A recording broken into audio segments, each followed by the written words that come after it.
primeira coisa que guardei na memória foi um vaso de louça vidrada cheio de pitombas, escondido atrás de uma porta. Ignoro onde o vi, quando o vi, e se uma parte do caso remoto não desaguasse noutro posterior, julgá-lo-ia sonho. Nasci em 27 de outubro de 1892 em Quebrangulo, Alagoas, de onde saí com 2 anos. Meu pai, Sebastião Ramos, negociante miúdo, casado com a filha de um criador de gado, ouviu os conselhos de minha avó, comprou uma fazenda em Buíque, Pernambuco, e levou para lá os filhos, a mulher e os cacarecos. Ali a seca matou o gado, e seu Sebastião abriu uma loja na vila, talvez em 95 ou 96. Aprendi a carta do ABC em casa, aguentando pancada. O primeiro livro na escola foi lido em uma semana, mas no segundo, encrenquei. Diversas viagens à fazenda de um avô interromperam o trabalho.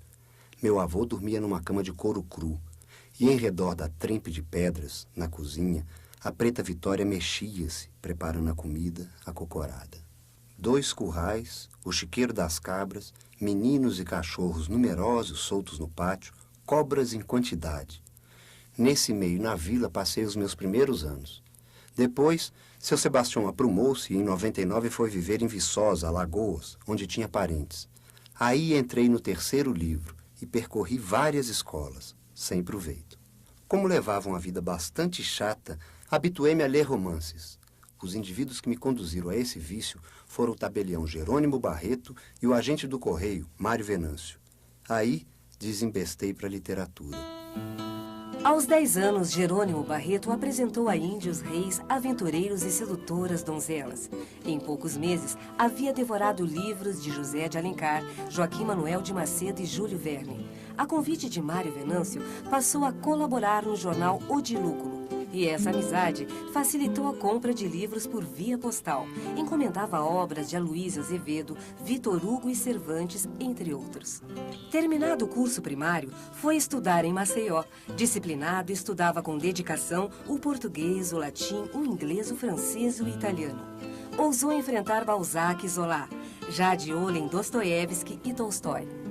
Foi aí que adquiriu o hábito de consultar dicionários. Como escritor, sou obrigado a jogar com as palavras. Preciso conhecer-lhes o valor exato. Nessa época, escreveu sonetos para a revista O Malho, do Rio de Janeiro, e publicou poemas no Jornal de Alagoas e no Correio de Maceió. Em 1910, após concluir o ginásio, foi morar em Palmeira dos Índios e passou a cuidar da loja de seu pai. Nas horas de folga, gostava de andar por ruas e vielas que tinham nomes curiosos, como Galo Assanhado, Levanta a Saia e Pinga Fogo. Não dispensava o cafezinho do bar do Hotel Palmeira. Aos domingos, em companhia de amigos, ia tomar banho no açude ou fazer piqueniques. Quando não tinha o que fazer, vestia o paletó e ia jogar bilhar.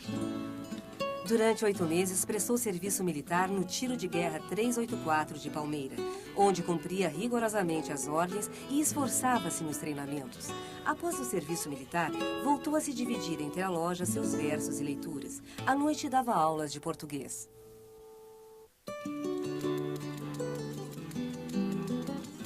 Em começo de 14, enjoado da loja de fazendas de meu pai, vim para o Rio, onde me empreguei como foca de revisão.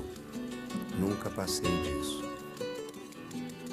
Na capital federal, instalado num quarto de pensão na Lapa, Graciliano arranjou emprego como suplente de revisor e depois como revisor dos jornais Correio da Manhã, O Século e a Tarde.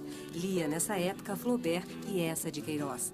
Na companhia do amigo Joaquim Pinto da Mota Filho, conheceu a cidade de bonde.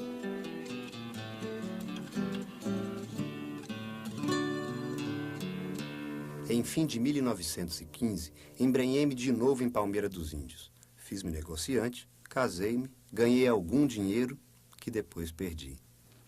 Graciliano gostava de uma moça, era apaixonada por uma moça por nome de Maria Augusta. Linda. Ele casou-se contra a vontade dos pais, porque a moça era pobre e os pais eram ricos.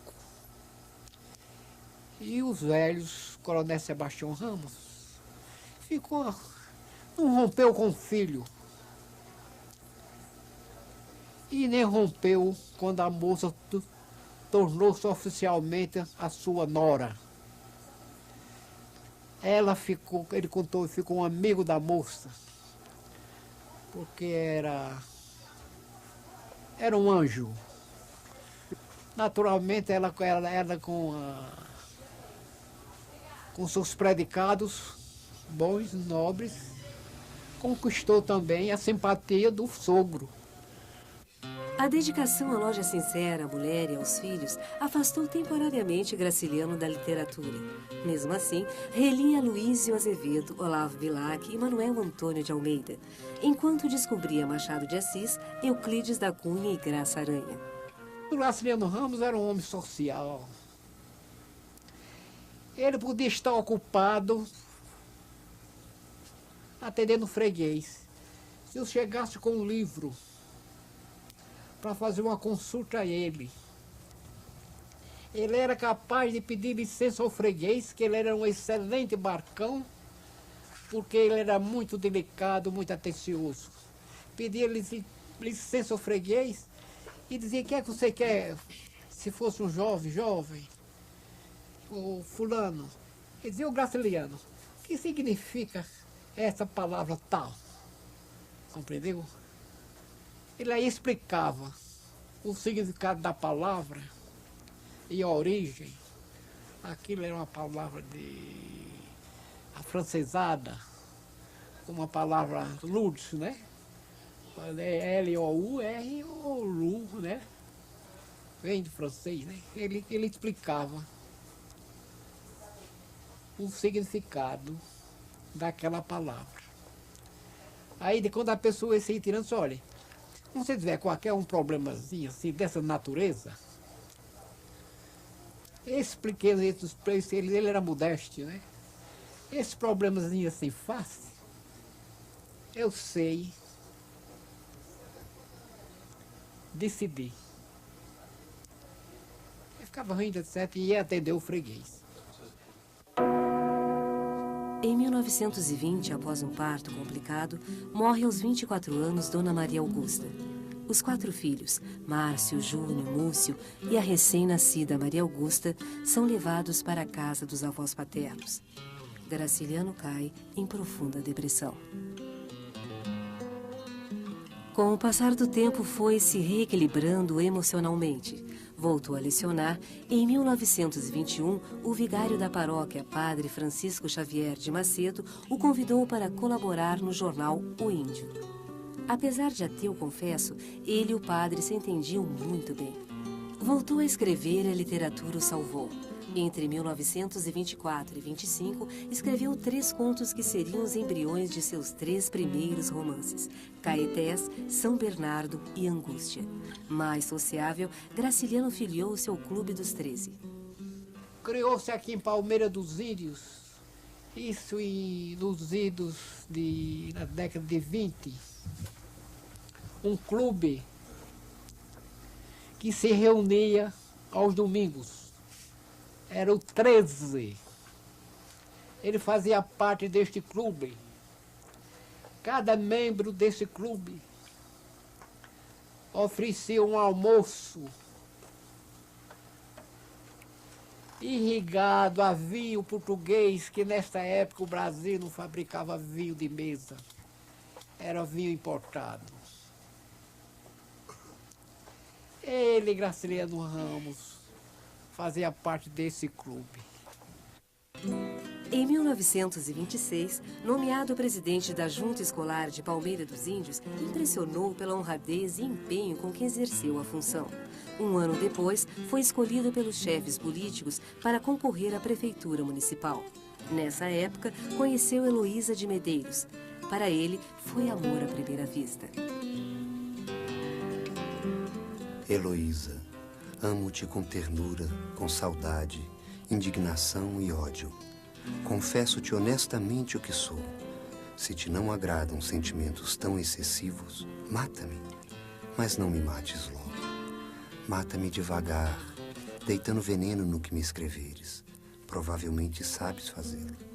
Estou a atormentar-te, meu amor, perdoa. Se não fosses como és, eu não gostaria de ti. Beijo-te as mãos. Aterro Graciliano. Palmeira, 18 de janeiro de 1928. Agora me lembro do casamento dele com a dona Heloísa, quando ele foi eleito prefeito. À noite a orquestra foi visitar ele. Eles eram namorados ou eram noivos. A casa dele, muita gente na sala, a orquestra, naquele tempo existia jazzes, lá jazz tocando, muita gente ali na calçada, e ele de mãos dadas com a dona Heloísa. E olhando assim, eu sempre fui curioso, sabe? Eu olhando, e fiquei com inveja de quando eu ficar dessa idade também, eu vou pegar na mão de uma moça. Eu devia ter nessa época, eu tinha 12 anos de idade. Após 2 meses de namoro e noivado, casaram-se. A festa coincidiu com a posse de Graciliano como prefeito. Governar Palmeira dos Índios foi uma tarefa muito mais espinhosa do que ele imaginava. Mas Graciliano foi um administrador exemplar. Acertou as contas da prefeitura, instruiu os fiscais a cobrar os impostos com rigor, acabou com as isenções de tributos que beneficiavam os grandes proprietários, determinou a limpeza das ruas e criou um código de posturas que regulamentava os direitos e deveres dos cidadãos e do poder público. Vou dizer uma coisa ao senhor. Tinha um governador, Álvaro Paz, honestíssimo. Estava construindo uma estrada de Palmeira, de Maceió a Palmeira. Mas nessa época não existia asfalto no Brasil em parte nenhuma. Sim. O Álvaro Paz construindo a estrada gastava por quilômetro. Na época, a moeda era essa. Gastava por quilômetro 5 contos de réis. Graciliano Ramos construindo, na mesma época, uma estrada que o município de Palmeira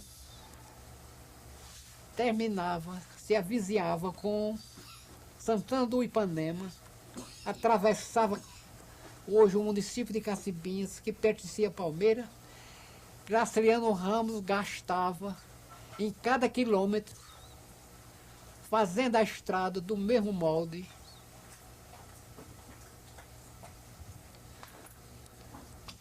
R$ 2 contos de réis. Como se entende esse milagre? Um gastava 5 e ele gastava 2. Porque a do Estado foi empreitada. E aqui, ele era quem administrava, ele ia toda tarde olhar e contar os trabalhadores. Excelentíssimo senhor governador, trago a Vossa Excelência um resumo dos trabalhos realizados pela Prefeitura de Palmeira dos Índios em 1928. Não foram muitos, que nossos recursos são exíguos. Assim minguados, entretanto, quase insensíveis ao observador afastado, que desconheça as condições em que o município se achava, muito me custaram.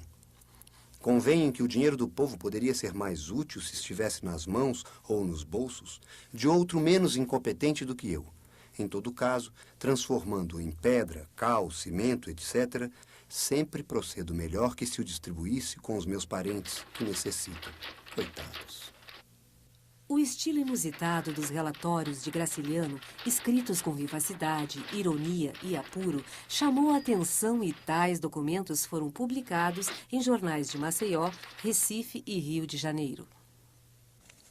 Através do pintor Santa Rosa, que se mudara de Maceió para o Rio, os círculos literários da capital souberam dos relatórios e da existência de um romance do mesmo autor. Ao tomar conhecimento disso, Augusto Frederico Schmidt, dono da editora Schmidt, não perdeu tempo e sondou o prefeito, que confirmou a existência de Caetés.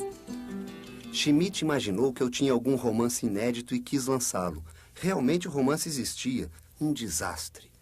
Foi arranjado em 1926 e apareceu em 1933. Ele foi comerciante, comprou muito, veio a baixa. De 1924 foi uma crise danada. A casa comercial dele caiu muito, o movimento caiu. Quem botou a loja naquela época, depois dele, ficou fazendo bom negócio, ele comprava tecido barato, ele só podia vender caro. E etc, etc, para não ser muito prolixo, compreendeu? Ele foi convidado pelo governador Álvaro Paz para ser o diretor da imprensa oficial do governo de Álvaro Paz. No fim de 1929, para a entrada de 30.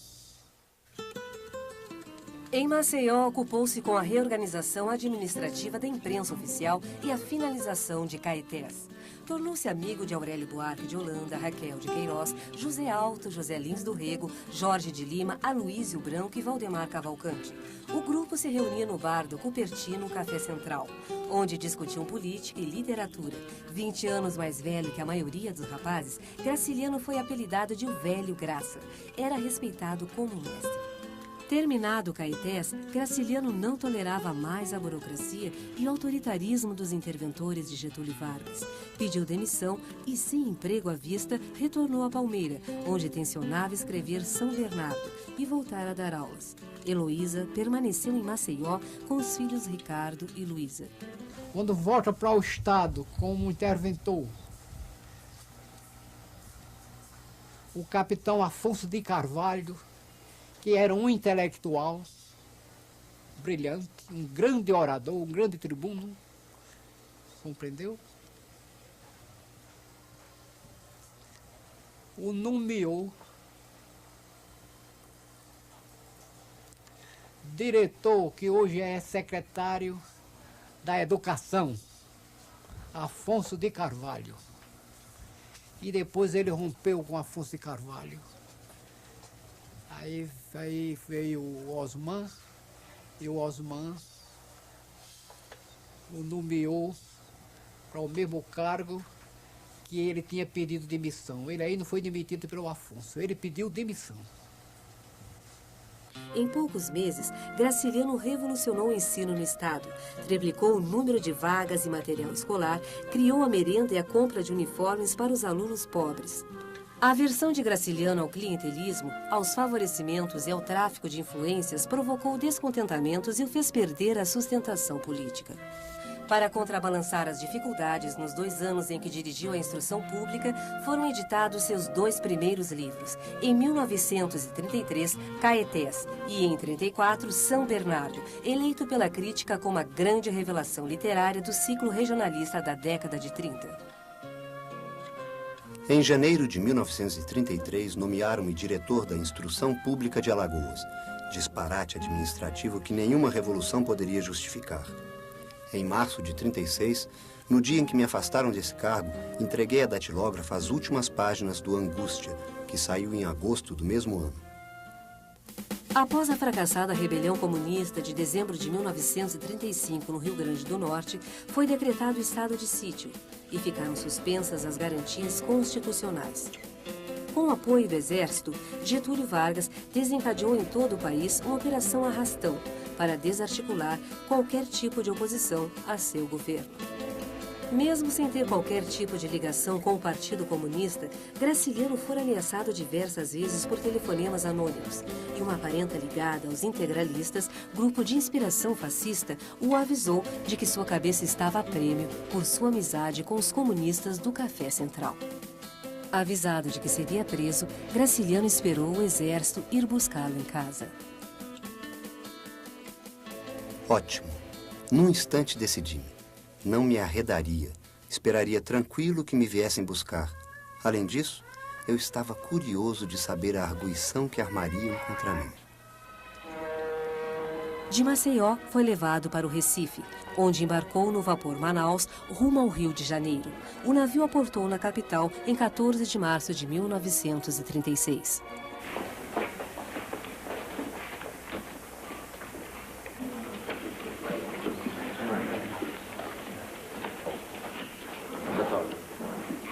Nome?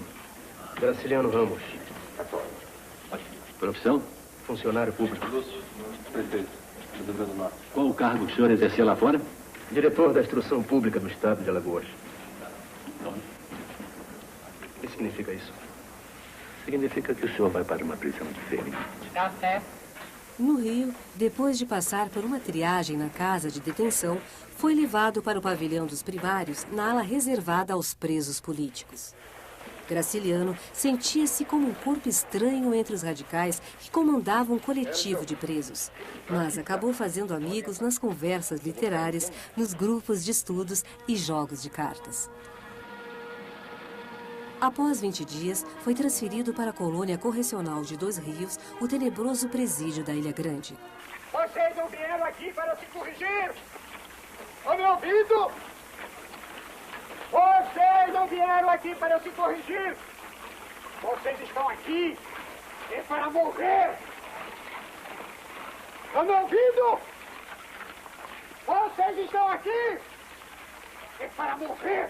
Quando eu ia, que não tinha visita, tinha um guarda que me via e chegava lá e dizia: seu Graciliano, a sua mulher está ali. Eu não podia mandar, mas ele podia.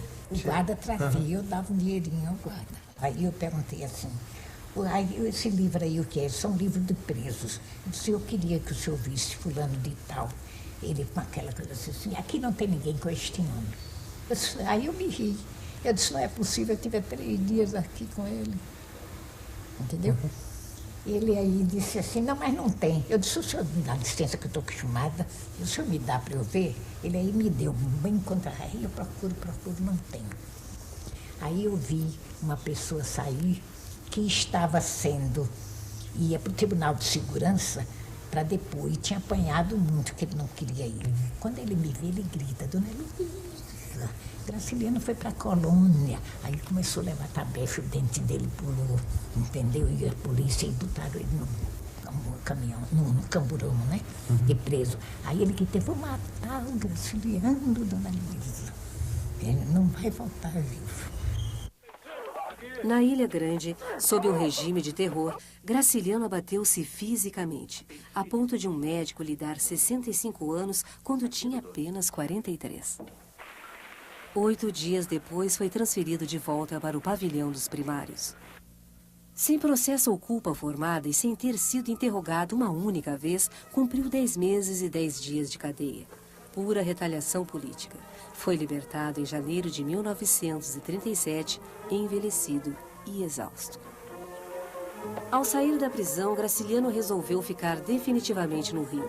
Hospedou-se na casa de José Lins do Rego, enquanto Heloísa retornava a Maceió para cuidar dos filhos e aguardar o reencontro, assim que a situação financeira o permitisse.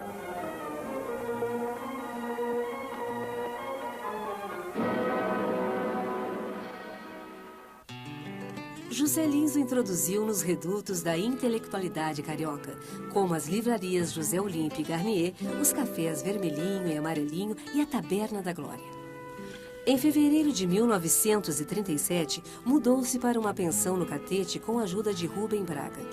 Em maio, Heloísa e as filhas Luísa e Clara juntaram-se a Graciliano na pensão, onde escreveu os contos que originaram Vidas Secas. Precisando mais do que nunca de dinheiro, vendeu o conto Baleia e passou a escrever os outros capítulos de Vidas Secas como se fossem contos. Um artifício para publicá-los isoladamente à medida que os produzia. Mudei-me para o Rio, ou antes, mudaram-me para o Rio, onde existo agora. Aqui fiz meu último livro, História Mesquinha, um casal de vagabundos, uma cachorra e 2 meninos.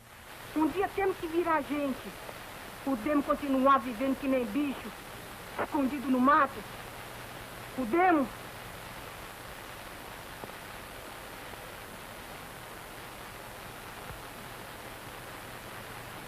Não podemos, não. Lançado em março de 1938, Vidas Secas assombrou a crítica e Graciliano passou a ser uma das celebridades da roda literária na livraria José Olímpio. Todo escritor queria conversar com ele. Escritor novo, que chegava do interior, que chegava com um livro. E ele tinha uma qualidade, quando o livro tinha valor, ele não escondia, entendeu? Ele não exagerava, oh, maravilha, isso ele não fazia mesmo, porque ele não falava, né? O Graciliano era um escritor especial da livraria. Os homens tinham por ele um carinho extraordinário. Se vocês conseguirem ver esse filme, que essa moça que o meu amigo fez, o Esdras Batistas fez, vocês vão ver como o Zé Olímpio queria bem a eles. Eles se estimavam realmente. O Zé Olímpio tinha uma grande admiração. Aquela coisa de ele querer arranjar a vida dele, até é uma prova de carinho, né? Porque ele sabia que se viver de livro, aqui só vive de livro quem tem um escritor como o Jorge Amado, que é torrencial, um livro famoso no mundo inteiro. Quem é que não sabe disso?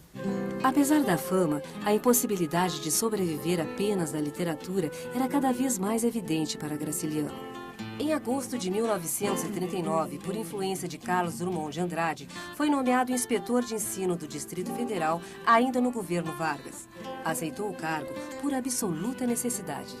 Nesse mesmo ano, seu filho Ricardo, o Tatá, saiu de Maceió para passar as férias no Rio, mas acabou se reunindo à família.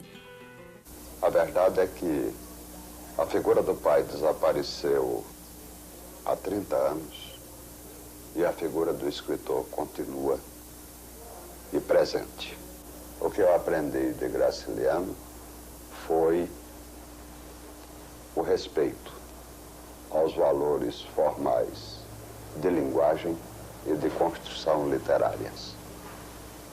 Dito assim, curtamente, pode parecer pouco, mas eu acho que não. Eu acho que foi muito. Ao completar 50 anos, foi homenageado com um grande jantar no restaurante Lido, presentes a fina flor da intelectualidade e o ministro da Educação e Cultura, Gustavo Capanema. Um desagrava as humilhações sofridas no cárcere. Com a redemocratização e a abertura política em 1945, filiou-se ao Partido Comunista Brasileiro. Graciliano não se acostumou ao autoritarismo que imperava no Partido Comunista. Quando a cúpula quis examinar os originais de Memórias do Cárcere, ele repeliu as pressões. Se eu tiver que submeter os meus livros à censura, prefiro deixar de escrever. O que havia em relação a ele nessa altura era a questão das memórias dele, né? Havia um extremo cuidado sobre isso. O pessoal queria que ele fizesse modificações nas memórias, isso não fácil. Mas agora que passaram os tempos, já para muito tempo, que eu também envelheci, e que eu percebia o que tinha, o que era. Era uma discussão entre o Graciliano e o partido sobre literatura. Com o Graciliano, das a ver que só tomaram na cabeça, né? Só tomaram na cabeça, porque ele tinha uma coisa extraordinária, ele tinha uma memória de elefante. Nesse dia teve um troço muito importante, que ele adorava o Jorge Amado, queria muito bem o Jorge Amado, e o Jorge Amado tem uma loucura por ele, com toda a razão. E o partido quis fazer uma intriga, uma safadeza, essa que é a verdade. Aí, na falta de argumento, na minha opinião, o Arruda caiu nas nele e disse, não,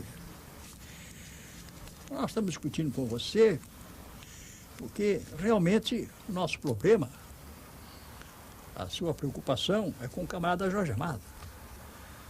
O senhor está enganado. Você está enganado. Não. Jorge Amado é um escritor. Aí que ele disse aquela coisa. Eu só faço e conto o que eu vi. Eu não invento as coisas. Quem tem essa capacidade muito é o Jorge Amado. Ele tem uma imaginação extraordinária. Eu não tenho. Eu só posso escrever o que eu vejo, o que eu vi, o que eu estou vendo. Eu não invento a história. Em meados de 1947, a família Ramos se mudou para um apartamento em Laranjeiras e, com a ajuda de Aurélio Buarque de Holanda, Graciliano arranjou uma terceira ocupação. Redator principal do Correio da Manhã, na época um grande jornal do Rio de Janeiro. De manhã, Graciliano escrevia. À tarde, trabalhava como inspetor de ensino. À tardinha, assinava o ponto na José Olímpio e, à noite, seguia para o jornal. Graciliano viajou ao leste europeu em 1952, quando lhe foi recomendado parar de fumar. Em 1953, os médicos descobriram que tinha um câncer no pulmão.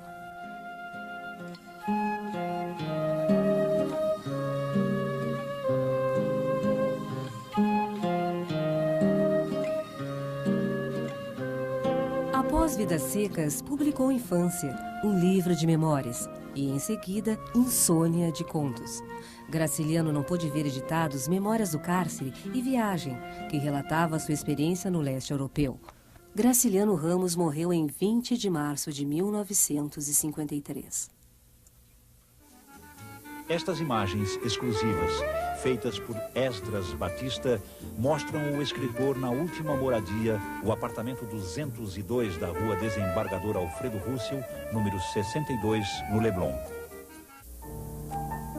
Cenas também inéditas mostram alguns dos amigos mais chegados, intelectuais que influenciaram o escritor a partir dos anos 40. O pintor Cândido Portinari e sua mulher Maria chegam para visitar o velho Graça quando ele já estava gravemente doente. Quem abre é Clara Ramos, a filha mais velha do casamento com Heloísa. O casal é recebido e o editor e amigo José Olímpio abraça Portinari. Portinari abraça Graciliano e sua mulher, Heloísa Ramos. Ao fundo está Ricardo Ramos, filho de Graça. Aí estão também um filho do primeiro casamento de Graciliano, a esposa de Ricardo Ramos, o próprio Ricardo e, ao fundo, Miécio Tati. Outras personalidades são Haroldo Bruno, o escritor Raimundo Araújo, o poeta Ari de Andrade e ainda José Olímpio, e Orígenes Lessa, genro de Graciliano e seu companheiro nas letras e no vício de fumar. Certamente não ficarei na cidade grande. Preciso sair. Apesar de não gostar de viagens, sempre vivi de arribada, como um cigano. Projetos não tenho. Estou no fim da vida. Se é que a isso se pode dar o nome de vida. Instrução quase nenhuma. Zé Lins do Rego tem razão quando afirma que a minha cultura, moderada, foi obtida em almanaques.